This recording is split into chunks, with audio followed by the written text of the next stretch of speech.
Friends, இன்னைக்கு நம்ம இங்கிலீஷ்ல பேசலாங்கிற நிகழ்ச்சியில புதுசா என்ன பார்க்கலான்றத பார்ப்போம். அதுக்கு முன்னாடி ரீகாலேஷன் இல்லையா, நினைவூட்டல். அதாவது நம்ம என்ன பார்த்துக்கிட்டு இருக்கோம் அப்படிங்கறத ஒரு சின்ன ரீகால் பண்ணி பார்த்துடலாம். ஸோ நம்ம என்ன பார்த்துக்கிட்டு இருக்கோம், எதை பத்தி பார்த்துக்கிட்டு இருக்கோம்? பாஸ்ட் பர்ஃபெக்ட் டென்ஸ் இல்லையா? ஸோ டென்சஸ்ல நம்ம பாஸ்ட் பர்ஃபெக்ட் டென்ஸை பத்தி பார்த்துட்டு இருக்கோம். அதாவது முடிஞ்ச ஒரு விஷயத்த கரெக்டா பர்ஃபெக்டா எப்படி வந்து கம்யூனிகேட் பண்ணலாம் அப்படிங்கிறத பார்த்துட்டு இருக்கோம். அதுலேயும் எப்படி பண்ணிட்டு இருக்கோம்? பாசிட்டிவா எப்படி பண்ணலாம், நெகட்டிவா எப்படி பண்ணலாம்னு பார்த்துட்டு இருக்கோம். பாசிட்டிவ் சென்டென்சஸ் நம்ம நிறைய ஃப்ரேம் பண்ணியிருப்போம், ஏன்னா அது ரொம்ப ஈஸியாகவும் இருக்கும் ரூல் இல்லையா? ஸோ நெகட்டிவ் சென்டென்சஸும் ஈஸி தான், பட் ஆனால் நான் பண்ணலை, செய்யலை, முடிக்கவில்லை, இல்லை தொடங்கவில்லை, அந்த மாதிரிங்கிற ஒரு சின்ன சின்ன விஷயங்கள் இல்லை அப்படிங்கிறத எப்படி ஃப்ரேம் பண்ணலாம், எப்படி பேசலாம் அப்படிங்கிறதா. ஃப்ரேம் பண்ணுறதை கூட நம்ம கடகடன்னு எழுதிட்டு வந்துடுவோம். அது பேசும்போது இருக்கிறதா நமக்கு கொஞ்சம் டஃப் கொடுக்கும் இல்லையா? ஸோ அதை எப்படி நம்ம வந்து ஒர்க் அவுட் பண்ணலாங்கிறத பற்றி தான் பார்த்துட்டு இருக்கோம் இல்லையா?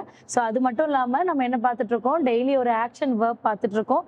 அந்த ஆக்ஷன் வேர்புக்கான V1, V2, V3 3 ஃபார்ம்ஸையுமே பிரித்து பார்த்துட்டு இருக்கோம். எதுக்காக பார்த்துட்டு இருக்கோம்? 3 ஃபார்ம்ஸையும் பிரித்து பார்க்கும் போது தான் ஒவ்வொன்றதுக்கான அர்த்தங்கள் நமக்கு புரியும். அப்போ எந்த ஃபார்மை எதுக்கு யூஸ் பண்ணோங்கிற ஒரு கிளாரிட்டி நமக்கு கிடைக்கும் இல்லையா? ஸோ அப்படி இல்லை, இன்னைக்கு ஒரு நியூ ஒரு ஒர்க் ஃபார்ம் உங்களுக்கு கொண்டு வந்திருக்கேன். அந்த ஒர்க் ஃபார்மை எப்படி V1, V2, V3 எப்படி செக்ரிகேட் பண்ணி சென்டென்ஸாக ஃப்ரேம் பண்ணலான்றதை பார்க்கலாம் வாங்க.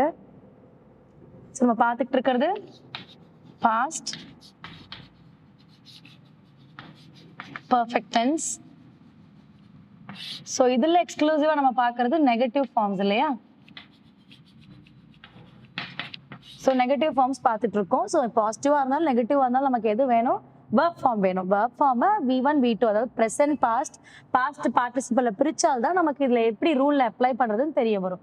அப்போ நான் என்ன பண்ணுறேன், verb ஃபார்ம் எடுக்கிறேன். V1, V2, V3. ஸோ V1ங்கிறது ஸ்டாண்ட்ஸ் ஃபார் ப்ரெசன்ட் இல்லையா? ஸோ அப்போ இந்த V1ன்றது வந்து எப்படி, அதாவது உங்களுக்கான V1 இன்னைக்கானது என்ன அப்படின்னா, ஸோ இது எப்படி எல்லாரும் ப்ரொனவுன்ஸ் பண்ணுவோம்? ஸோ நாக் அப்படிங்கிறத ப்ரொனவுன்ஸ் பண்ணுவோம். இதில் வந்து இந்த ஃபர்ஸ்ட்ல இருக்க கே வந்து சைலண்ட் நமக்கு. ஸோ அப்படி ஃபர்ஸ்ட்ல இருக்க கே சைலண்ட்ல வரும்போது என்ன சொல்லுவோம்? நாக் அப்படிங்கிறது தான். ஸோ நாக் அப்படிங்கிறது என்ன அப்படின்னா தட்டுங்கள்.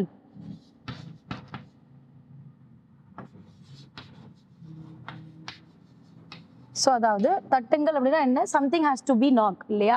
ஸோ ஒரு பிளேட் எடுத்து நம்ம சின்ன விளையாடுற மாதிரி தட்டிட்டு இருப்போம், இல்லை டோரை தட்டுறது. ஸோ இது எல்லாமே நாக் அப்படின்னு சொல்லுவாங்க. இதே வந்து V2, V3 அப்படில ரெண்டு சேர்த்து என்ன சொல்றாங்க அப்படின்னா நாக்டு அப்படிங்கிறது ED ஃபார்ம் சேர்த்து வரும். எங்க அப்படின்னா பாஸ்ட்லையும் பாஸ்ட் பார்ட்டிசிபிள் இது ரெண்டுத்துலையுமே என்ன வரும்? நாக்டு அப்படின்னு சேர்ந்து வரும். அப்ப நாக்டு அப்படிங்கும் போது என்ன வரும்? தட்டியது. அப்ப தட்டுங்கள், தட்டியது அப்படிங்கிற ஒரு வித்தியாசங்கள். நாக், நாக்டு அப்படிங்கிறது. ஸோ இப்போ இந்த நாக், நாக்டை வந்து நம்ம எப்படி ஒரு சென்டென்ஸ் ஃப்ரேம் பண்ணலாம், அதுவும் பாஸ்ட் பர்ஃபெக்ட்ல எப்படி ஃப்ரேம் பண்ணலான்னு பார்க்கலாம். ஃப்ரேம் பண்ணுறதுக்கு நமக்கு யார் வேணும்? நமக்கு சப்ஜெக்ட் இல்லையா? ஸோ நம்மக்கிட்ட ஆல்ரெடி சப்ஜெக்ட்ஸ் இருக்கு. என்னென்ன இருக்கு? I, we, you, he, she, they. So இவங்கெல்லாம் இருக்காங்க. And as per the rule of past perfect என்னது? AV இல்லையா? AV என்னது? AV stands for auxiliary verb. அதாவது ஆக்ஸிலரி வெர்ப் பாஸ்ட் பர்ஃபெக்ட் டென்ஸ்ல என்ன கொடுக்குறாங்க? ஹேட் அப்படிங்கிறத கொடுக்குறாங்க. ஸோ நம்ம எக்ஸ்க்ளூசிவாக பார்க்குறது யாரை பற்றி? நெகட்டிவ் பற்றி இல்லையா? ஸோ நெகட்டிவ் அப்படிங்கும் போது நாட். ஸோ நமக்கு ஒரு சப்ஜெக்ட் கிடைச்சிருச்சு. And as the rule of past perfect வந்து என்னது? ஏவியை வந்து இங்கே ப்ரொவைட் பண்ணிட்டோம் ஹேடுன்னு சொல்லிட்டு. நெகட்டிவ்க்கு வந்து என்ன கொடுத்துட்டோம்? நாட்டுங்கிறத கொடுத்துட்டோம். அண்ட் இந்த ரூலை கம்ப்ளீட் பண்ணுற மாதிரி யார் வரணும்? ஃபைனலாக நமக்கு V3 அப்படிங்கிறவங்க வரணும். ஸோ V3ங்கிறவங்க வந்து ஸ்டாண்ட்ஸ் ஃபார் யாரு? பாஸ்ட் பார்ட்டிசிபிள் இல்லையா? ஸோ இப்போ கரெக்டாக ஒரு ரூல் வந்து அழகாக ஃப்ரேம் ஆயிடுச்சு. ஒரு சப்ஜெக்ட், ஒரு ஏவி, ஒரு நெகட்டிவ் ஃபார்ம் அண்ட் V3 வந்து பாஸ்ட் பார்ட்டிசிபிள் ஃப்ரேம் ஆயிடுச்சு. இப்போ இதுக்கு வச்சு நம்ம என்ன பண்ணலாம்? ஒரு சென்டென்ஸ் ஃப்ரேம் பண்ணலாம். ஸோ என்ன எடுக்கலாம்? ஒரு சப்ஜெக்ட் ஷீ அப்படிங்கிறத எடுக்கிறேன்னா, ஷீ எடுக்கிறேன் அப்படின்னும் போது then the rule of auxiliary verb she had not, because since we are using negative இல்லையா? எக்ஸ்க்ளூசிவாக நெகட்டிவ் பார்க்கறதுனால ஷீ ஹேட் நாட். அப்புறம் என்ன பண்ணுறாங்க? பிபி என்னது? நாக்டு. அதாவது நாக்டுன்னு வரும்போது என்ன அர்த்தம் சொல்லியிருந்தோம்? தட்டியது அப்படின்னு சொல்லியிருந்தோம். She had not knocked the door. So அப்போ அவங்க என்ன பண்ணலை? கதவு வந்து தட்டல. டோருங்கிறது கதவு இல்லையா? ஸோ அப்ப என்ன பண்ணல, தட்டியதை நீங்க கொடுத்துருக்கோம். ஆனா இங்க ஹேட் நாட் கொடுத்ததால என்ன வருதுன்னா, நமக்கு நாட் இருக்கிறதுனால தட்டவில்லை, அதாவது கதவை வந்து நாக் பண்ணல அப்படிங்கிற மாதிரி. நாட் இப்ப எடுத்துட்டோம் அப்படின்னா என்ன பண்றது, she had knocked the door, அவ கதவை தட்டினாள் அப்படிங்கிற மாதிரி வரும். அப்போ என்ன வரலாம் இப்ப இதுக்கு, இப்போ ஷி ஹேட் நாட் நாக்டுன்றது தட்டவில்லை இல்லையா? அப்ப த டோருங்கிறது தான் வரும். என்ன வரும், அவள் கதவை தட்டவில்லை அப்படிங்கிறது. ஷீங்கிறது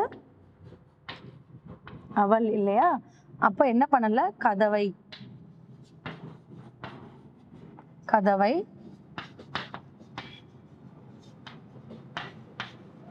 தட்டவில்லை அப்படிங்கிறது முடியுது. ஸோ இதே போல நீங்க நேம்ல கூட யூட்டிலைஸ் பண்ணி எழுதலாம். இப்ப நான் என்ன பண்றேன், ஷீசு had not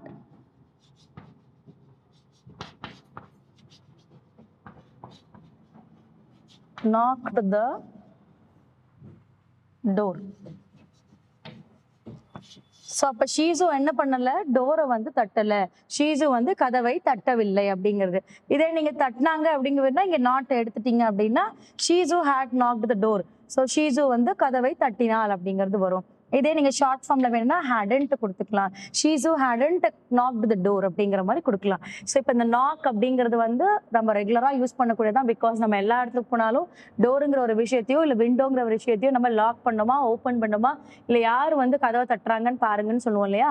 அப்போ இந்த இடத்துல நம்ம என்ன பண்ணலாம், இந்த மாதிரியான சென்டென்சஸை நீங்கள் யூட்டிலைஸ் பண்ணி நீங்கள் பேச ட்ரை பண்ணுங்க. பேச ட்ரை பண்ணும்போது உங்களுக்கு ஈஸியாகவே ஃப்ரேம் ஆக ஆரம்பிச்சிடும். ஸோ அடுத்த கிளாஸில் அடுத்த ஒர்க் ஃபார்மோட உங்களை மீட் பண்ணுறேன். இந்த நாக்குன்றதை யூஸ் பண்ணி இன்னைக்கான 5 சென்டென்சஸ் ஃப்ரேம் பண்ணி வைங்க. தேங்க்யூ.